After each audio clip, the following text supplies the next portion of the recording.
ఆంధ్రప్రదేశ్ గ్రామీణ వికాస్ బ్యాంక్ సేవలు సంతృప్తికరంగా ఉన్నాయని శ్రీకాకుళం శాసనసభ్యులు గొండు శంకర్ అన్నారు.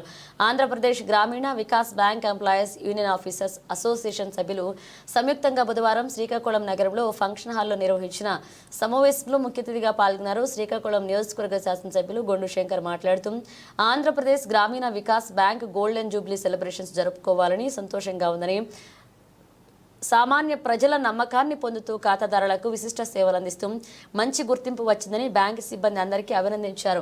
ఆంధ్రప్రదేశ్ గ్రామీణ వికాస్ బ్యాంకును నేషనల్ రూరల్ బ్యాంకుగా నామకరణం చేయాలనే ప్రతిపాదన సముచితమని పేర్కొన్నారు. బ్యాంక్ అధికారులు బ్యాంకు ద్వారా ప్రజలకు అందిస్తున్న సేవలను వివరించారు.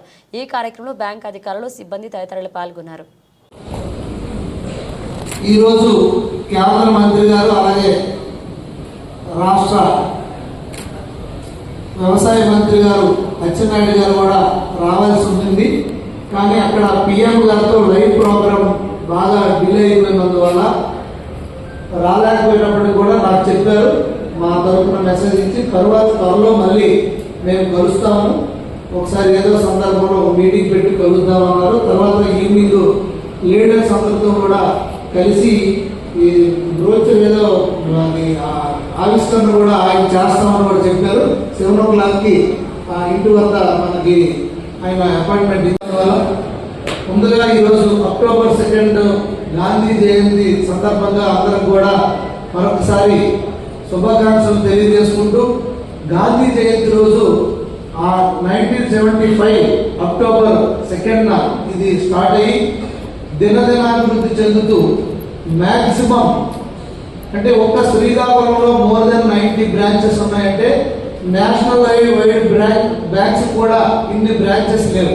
అంటే అంత కనెక్టివిటీ, అంత నెట్వర్క్ సంపాదించింది ఈ గ్రామీణ బ్యాంక్ సిస్టమ్. సో చాలా చెప్పారు, దీన్ని మేము నేషనల్ గ్రామీణ బ్యాంక్, రూరల్ బ్యాంక్గా చేయమని అడుగుతున్నామని. చాలా మంచి ప్రపోజల్. ఇది కనుక జరిగితే డెఫినెట్గా ఇది ఇంకా దీంతో ఢీకోవడం ఏ బ్యాంక్ కూడా సాధ్యపడదు. సో అంత డౌన్ టు ఎర్త్ అన్నమాట. ఈ బ్యాంక్స్ అన్ని కూడా అత్యంత కింది స్థాయి నుండి నెట్వర్క్ ఉన్నటువంటి